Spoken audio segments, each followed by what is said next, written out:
Hello बच्चों, स्वागत है आप सभी का आपके इस प्यारे से YouTube channel Z to success में। तो आइए आज हम क्लास 11th और 12th का फिर से एक प्रैक्टिकल लेकर आ गए हैं और वो अपना प्रैक्टिकल होने वाला है। इसमें हम लोग निकालेंगे विस्कोसिटी का कोफिशिएंट और वो किसी भी लिक्विड की कोफिशिएंट हो सकती है, लेकिन हमने यहाँ पे लिया है, ये आप देख सकते हैं, ग्लिसरीन। तो इस ग्लिसरीन के लिक्विड के जो विस्कोसिटी होगी उसकी कोफिशिएंट हम लोग निकालने वाले हैं, जिसको आप पढ़े हो ईटा बोलते हैं। 6 पाई ईटा आरबी स्टोक्स लॉ पढ़े है ना, आपको डायरेक्ट फोर्स लगती है। उसके साथ देखिए हमारे कुछ एपरेटस हैं, जैसे हमारे पास में ये देख सकते हैं स्टॉप वॉच है। उसके बाद में सबसे इम्पोर्टेंट चीज जो मैं आप लोगों को बताना चाहूंगा वो है हमारे पास ये स्क्रू गेज। तो आइए हम लोग पहले समझते हैं इस स्क्रू गेज को अच्छी तरीके से कि ये काम कैसे करता है, फिर हम अपने प्रैक्टिकल की तरफ चलेंगे। तो देखते हैं, आपको दिख रहा होगा ये जो पार्ट है इसको हम बोलते हैं स्टड्स। स्टड्स के बाद में जो दूसरा पार्ट आपको दिख रहा है वो ये है, इधर साइड वाला, इसको हम लोग बोलते हैं एनविल। ये मेटेलिक फ्लक्स हो जाएगा। ये आपका टिम्बल है, ये और टिम्बल है। और यहाँ पे देखो एक स्केल दिख रही है, नंबर दिख रहे हैं, इसको हम बोलेंगे सर्कुलर स्केल। ठीक है। और मैं इसको थोड़ा सा पीछे ले जाता हूँ, तो आपको देख देख रहे होंगे आप लोग कि यहाँ पर भी ये देखो कुछ नंबर लिखे हैं।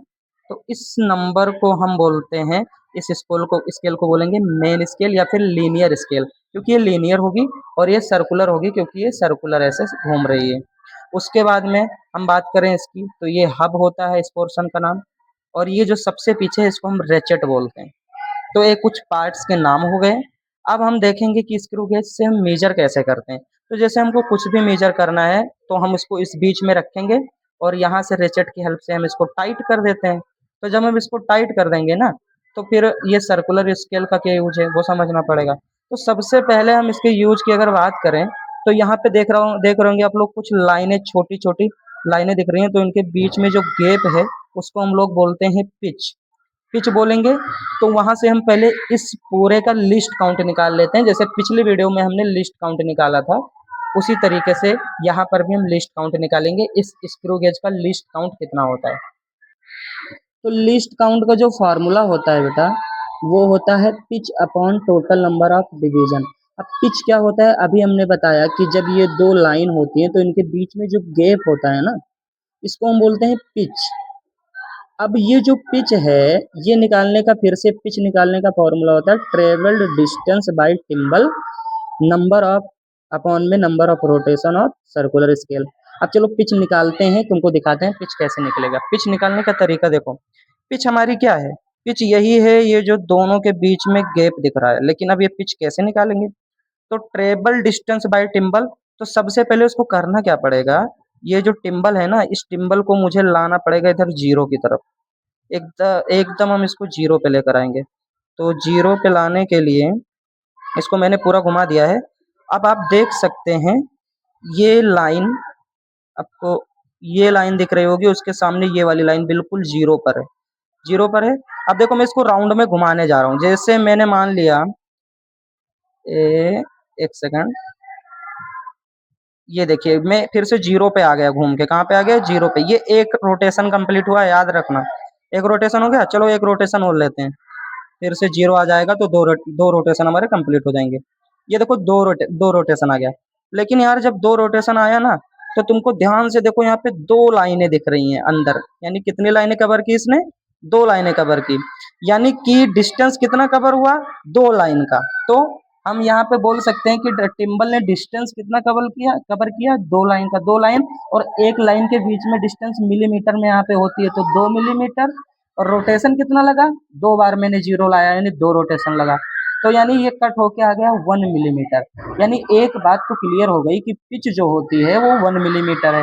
अब हमको निकालना है लिस्ट काउंट। तो लिस्ट काउंट का जो फॉर्मूला होगा वो होगा पिच। तो पिच हमारी आ गई, पिच कितनी होगी, 1 मिलीमीटर अपॉन में टोटल नंबर ऑफ डिवीजन। अभी बेटा ये जो टोटल नंबर ऑफ डिवीजन की बात करें, तो ये सर्कुलर स्केल पे आप देख सकते हैं 100 होता है। ये जीरो से शुरू होगा, फिर 10 20 ऐसे चलता जाएगा, और लास्ट में 90 के बाद फिर से हम 100 पे आ जाते हैं।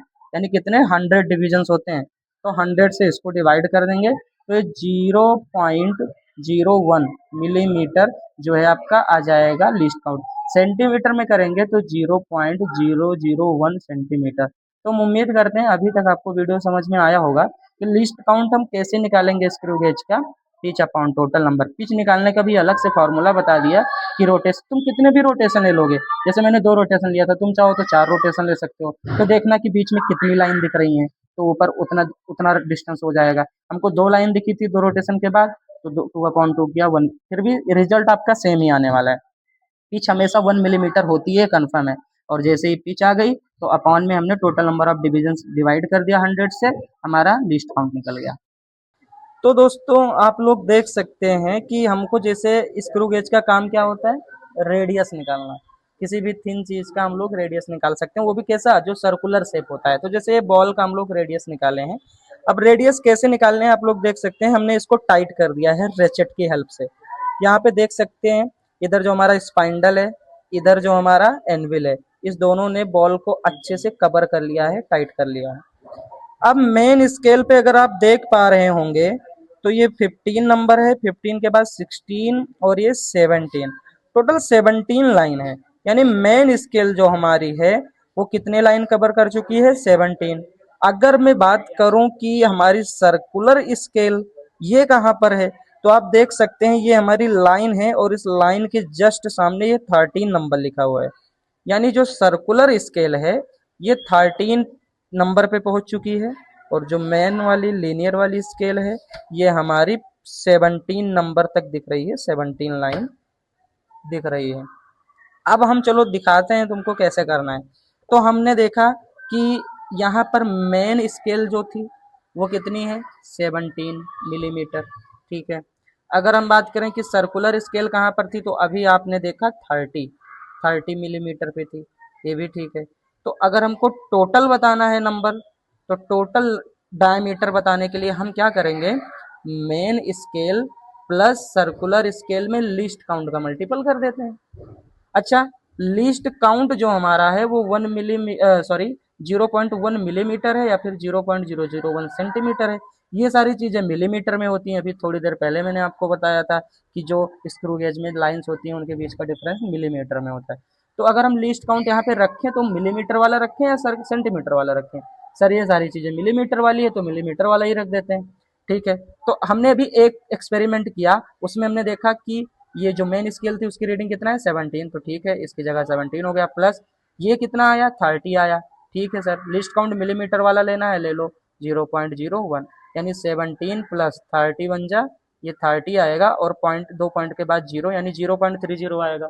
यानी कि हमारा 17.30, भाई मेरे ये आ गया डायमीटर। क्या आया, डायमीटर। हमको क्या चाहिए, हम रेडियस निकाल रहे हैं ना, तो रेडियस को डिवाइड बाई 2 कर देंगे।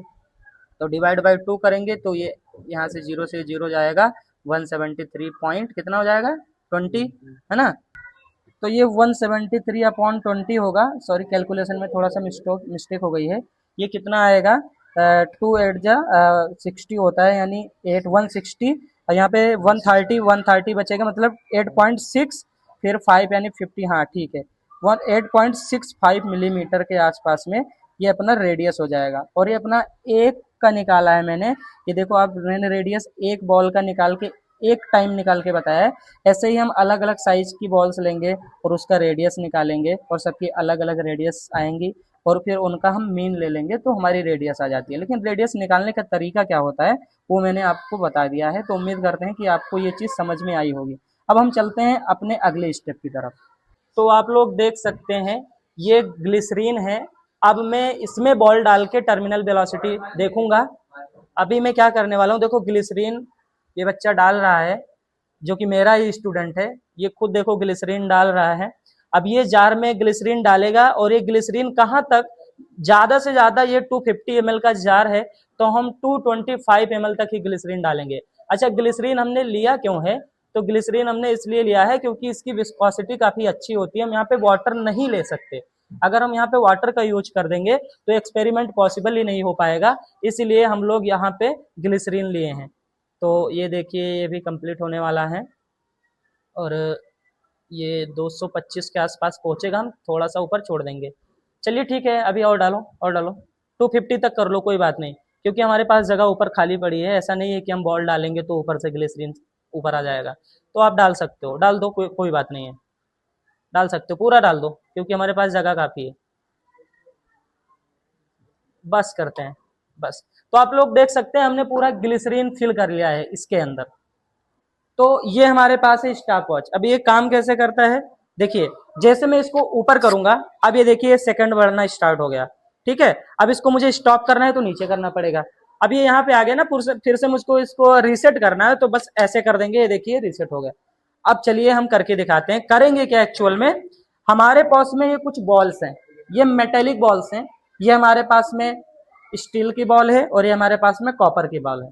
तो हमारे पास कॉपर की दो बॉल हैं, इसी से हम निकालेंगे टाइम। एक्चुअल में होता क्या है, आपने देखा होगा कि जब पानी में कोई भी चीज पत्थर वगैरह डालते हैं तो वो नीचे जाता है। ठीक है, अब होना क्या है एक्चुअल में, हम इस बॉल को इस ग्लिसरीन में डालेंगे, ना कि ये पानी है। जब मैं अभी देखना, आप लोग ध्यान से देखना, जब मैं इस बॉल को ग्लिसरीन में डालूंगा तो ये धीरे धीरे पहले तो जाएगी, जाने के बाद में कुछ देर के बाद ये अपनी एक टर्मिनल वेलोसिटी अटेन कर लेगी, फिर उसके बाद वो कांस्टेंट वेलोसिटी से ऐसे नीचे नीचे ऐसे जाती जाएगी। तो वहां पर ही हम लोग निकाल लेंगे टाइम। टाइम कैसे निकालेंगे वो आपको बहुत ही ध्यान से देखना पड़ेगा। आप लोग देख सकते हैं हमने यहाँ पे मार्क कर दिया, एक मार्क किया है 225 पे और दूसरा मार्क हमने 125 पे किया है। मतलब ये जो डिस्टेंस है ना, ये 100 की डिस्टेंस ली है हमने। अभी जब मैं बॉल डालूंगा तो ये हमारा स्टॉप वॉच का क्या काम रहेगा, जैसे ही 225 पे बॉल पहुंचेगी हम इसको ऊपर कर देंगे और ये बॉल जाती जाएगी, जैसे 125 पे पहुंचेगी मैं इसको नीचे कर दूंगा। तो वो हमारा सेकंड यहाँ पे एग्जैक्टली आ जाएगा कि कितना टाइम लगा इस बॉल को यहाँ से यहाँ पहुंचने में। तो distance, speed is equal to distance upon time formula हम लोग बचपन में पढ़ते हैं, उसी फार्मूले के हेल्प से हम लोग अभी निकाल लेंगे टर्मिनल वेलोसिटी। ठीक है, कि इस बॉल की कितनी वेलोसिटी रही होगी इस पानी के सॉरी ग्लिसरीन के अंदर। चलिए ठीक है, करते हैं, देखते हैं। चलिए मैं स्टार्ट करता हूं, अभी ध्यान से देखिएगा। जैसे ये बॉल, और बॉल को मैं थोड़ा सा ऊपर से छोड़ना है हमको, ठीक है, और ऐसे छोड़ना है कि बबल्स ना बनने पाए। तो 3 2 1 स्टार्ट। तो आप लोग देख सकते हैं यहाँ पे मैंने ये बॉल को छोड़ा, वो देखो क्रॉस किया बॉल ने दोनों पॉइंट को, और यहाँ पे लड़के ने क्या किया, स्टॉप वॉच से 5 सेकंड के आसपास रीडिंग निकाल ली है। अब यहाँ पे दोस्तों सॉरी फॉर दैट, हमारी माइक की आवाज़ नहीं आ रही है तो मैंने वॉइस ओवर कर दिया है यहाँ से। फिर भी मैं पूरा समझाता चलूँगा आपको। देखो मैंने यहाँ पे एक डायग्राम बनाया था, हमारे कॉलर में माइक लगी है लेकिन वो आवाज़ कैच नहीं कर पाई थी, बाद में देखा तो देखो यहाँ पे एक density is equal to mass upon volume, तो मास इज इक्वल टू हो जाएगा डेंसिटी इंटू वॉल्यूम। यहाँ पे हमने एक कंटेनर लिया वही वाला, और वो बॉल ऊपर से नीचे आ रही थी, लिक्विड भरा है, ठीक है, तो नीचे की तरफ एम जी लग रहा है। अब एम मतलब एम की जगह पर डेंसिटी इंटू वॉल्यूम लिख सकता हूँ, जी की जगह पर जी है, ठीक है, ऐसी बात है। अब उसके बाद में देखना ऊपर की तरफ यू लग रहा है और यफ लग रहा है। यू क्या है, यू बॉइंट फोर्स है, ठीक है। अब चलो इधर समझते हैं डेंसिटी। ये डेंसिटी किसकी है, बॉल की, और इसको मैं रिप्रेजेंट करूँगा रो से, ठीक है। रो बी मतलब बॉल की डेंसिटी, जो कॉपर की बॉल थी उसकी डेंसिटी है। अपना वी जो है वो वॉल्यूम है, तो स्फेयर थी बॉल, गोल थी, तो 4/3 पाई आर क्यूब, जी की जगह पे जी रहेगा। यानी मैं अच्छे से लिखूँ तो 4/3 पाई आर क्यूब रो और जी लिख सकता हूँ। यानी ये कहीं ना कहीं वही डब्लू है, यानी जो नीचे एम जी लग रहा था, है ना, तो वही है 4/3 पाई आर क्यूब रो इंटू जी करके हमने लिख दिया है। अब होगा क्या, वो बॉल जब नीचे धीरे धीरे आ रही होगी ना, तो एक टाइम के बाद वो कांस्टेंट स्पीड से आने लग जाती है, जिसको हम बोलते हैं टर्मिनल वेलोसिटी। अब टर्मिनल वेलोसिटी से अगर बॉल आने लग गई तो नीचे की तरफ एम जी उसे ला रहा है, ऊपर की तरफ उसे बॉइंट फोर्स लग रहा है, जो कि हम बचपन में ही पढ़े हैं। उसके साथ साथ देखो यू बॉइंट फोर्स है, एक ऊपर की तरफ और फोर्स लग रही है, उसे हम बोलते हैं एफ। एफ क्या है, ड्रैग फोर्स। ड्रैग फोर्स क्या होता है, ये जैसे फ्रिक्शन होता है ना, ऐसे ही लिक्विड में ड्रैग फोर्स लगती है, जो कि किसी भी मेटेलिक बॉल या किसी भी मेटल ऑब्जेक्ट को नीचे की तरफ आने से रोकता है, ऐसे रगड़ लगता है उसको, उसके बॉडी पे थोड़ा सा ऐसे रब करता है, यानी कि उसे रोकने की कोशिश करता है, नीचे नहीं आने देता है। तो उस फोर्स को हम बोलते हैं ड्रैग फोर्स। और एक तो बॉयंट फोर्स हमको फील होती है। हम जब कभी भी पानी में जा रहे होते हैं तो पानी उतना बाहर निकल जाता है, ठीक है। ये हम बॉयंट फोर्स पढ़ चुके हैं बचपन में। तो यहाँ पे जब टर्मिनल वेलोसिटी अटेन हो जाती है तो स्टोक्स लॉ के अकॉर्डिंग उन्होंने बताया था कि जब वो इक्विलिब्रियम में हो जाएगा, कांस्टेंट स्पीड से नीचे आ रहा होगा, तो नीचे की फोर्स बराबर हो जाएगी ऊपर वाले फोर्स के। तो ऊपर हमारी दो फोर्स लग रही है, एक लग रहा है U यानी बॉयंट फोर्स, दूसरा लग रहा है F यानी ड्रैग फोर्स। वो बराबर हो जाएगा F के, ठीक है। अब U जो है, U बराबर होता है mg के, लेकिन mg में बॉल पे फोर्स लग रही है तो वहाँ पे डेंसिटी हमने लिया है रो, ठीक है। अब बात करते हैं कि ये फोर्स किस पे लग रही थी, बॉल पे, तो W हो जाएगा 4/3πr³ रो जी। अब हम बात करें कि बॉयंट फोर्स U की, तो U की वैल्यू हो जाएगी 4/3πr³ रो की जगह सिग्मा हो जाएगा। अभी सिग्मा भी डेंसिटी है, ये किसकी डेंसिटी है, ये डेंसिटी है ग्लिसरीन जो हमने लिया था, ठीक है, सिग्मा। और सिग्मा के साथ में क्या आएगा, तो सिग्मा के साथ में G आ जाएगा, ठीक है। अब आता है F। F की वैल्यू होती है ड्रैग फोर्स की वैल्यू, हम लोगों ने पढ़ा था, ठीक है, क्लास में हम पढ़ चुके हैं ये चीज़ें। ये होता है 6π/RB, ठीक है। कितना होता है बेटा, 6π/RB, ठीक है, इतना होता है। अब यहाँ पे पाई तो पाई होगा, ईटा क्या है, यही तो है जो हम इतना सारा कांड किसके लिए किए हैं, ईटा के लिए। Coefficient of viscosity of any liquid है ना, ईटा, वही तो निकालना है हमको। आर क्या है, आर तो अपना रेडियस है जो हम निकाल चुके हैं, और वी क्या है, वेलोसिटी है। और डब्ल्यू की वैल्यू तो पता ही है कितनी है, 4/3πr³ और रो इंटू में जी। अब देखो होगा क्या, अब यहाँ पे ध्यान से देखो, दोनों तरफ 4/3πr³ जी कॉमन मिल जाएगा। अगर हम ये लेफ्ट वाली चीज़ को पूरा यू की वैल्यू को राइट साइड में ट्रांसफ़र कर दें तो 6π/RB बराबर हो जाएगा 4/3πr³ कॉमन मिल जाएगा पूरा का पूरा, एक स्टेप मैंने डायरेक्ट कर दिया है। तो यहाँ पे बचेगा अपने पास में रो माइनस सिग्मा, ठीक है। तो उम्मीद करते हैं यहाँ तक तो आपको चीज़ें समझ में आ ही चुकी होंगी। पाई से पाई देखो मैंने कैंसिल कर दिया है, आर से एक आर कैंसिल किया तो R² बचेगा यहाँ पे। उसके बाद में 6 ईटा और वी क्या, वेलोसिटी, ठीक है।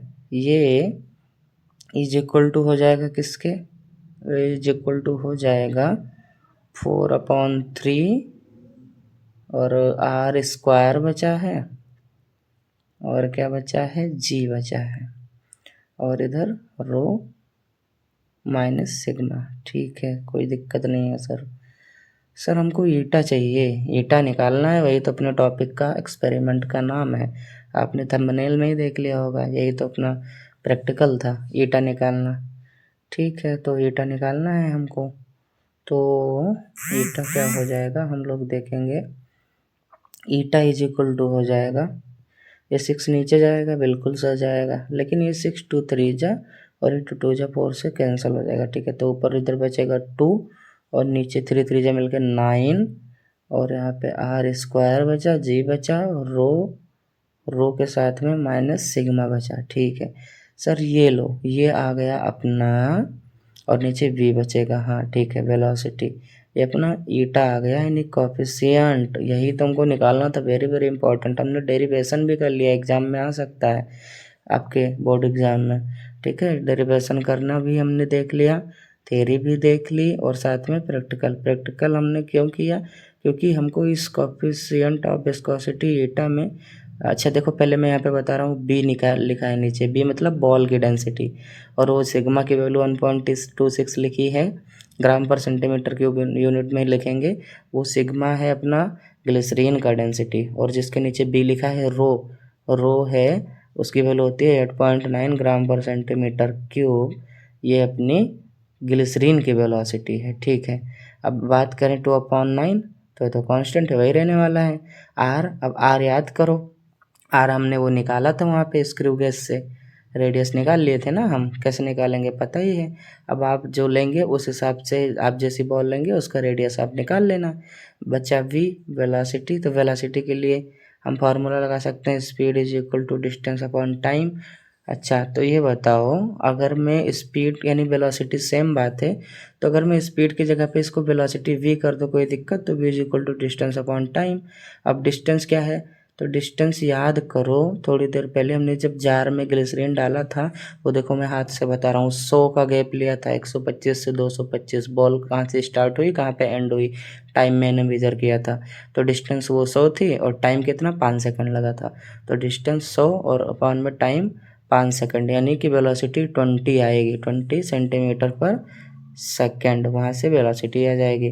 तो वेलोसिटी और आर, इतनी बातें तो हमने एक्सपेरिमेंट से निकाल ली है, ये दोनों एक्सपेरिमेंट से निकालना था। बचा जी, तो जी की वैल्यू हम ले लेंगे 980, क्योंकि सब सेंटीमीटर में, तो सेंटीमीटर में जी की वैल्यू 980 लेते हैं, 980, ठीक है। और रेडियस भी हम मिलीमीटर में लिया था, तो 10 से मल्टीप्लाई करके यहाँ पे रेडियस हम लोग सेंटीमीटर में रख देंगे। रो और जी की वैल्यू हमने बता दी। रो क्या है, मेटेलिक बॉल का डेंसिटी है, कॉपर मेटेलिक बॉल है कॉपर की 8.9 ग्राम पर सेंटीमीटर क्यूब। सिग्मा क्या है, ग्लिसरीन का अपना डेंसिटी है 1.26 ग्राम सेंटीमीटर क्यूब।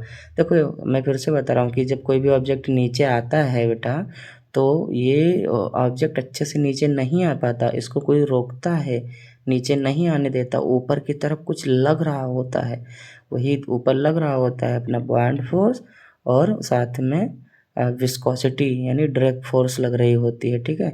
अब हम बात करें पानी की, देखो मैं हाथ से बता रहा हूँ कि बॉन्ड फोर्स क्या होता है, कि जब कोई भी चीज़ अंदर डालते हैं, पानी में लिक्विड में डालते हैं, तो उतना जगह कवर कर लेता है, उतना वॉल्यूम, और उतना पानी बाहर निकल जाता है। तो वो चीज़ें मैं यहाँ पे बता रहा हूँ, ठीक है। तो हमने पूरी थ्योरी समझी, हमने पूरा डेरिवेशन समझा, ऊपर की तरफ 2 फोर्स, ड्रैग फोर्स और साथ में बॉन्ड फोर्स, ठीक है। नीचे mg, तो हमने पूरा डेरिवेशन कर लिया। डेरिवेशन के साथ में हम लोगों ने पूरा एक्सपेरिमेंट करके आर और बी निकालना भी सीख लिया।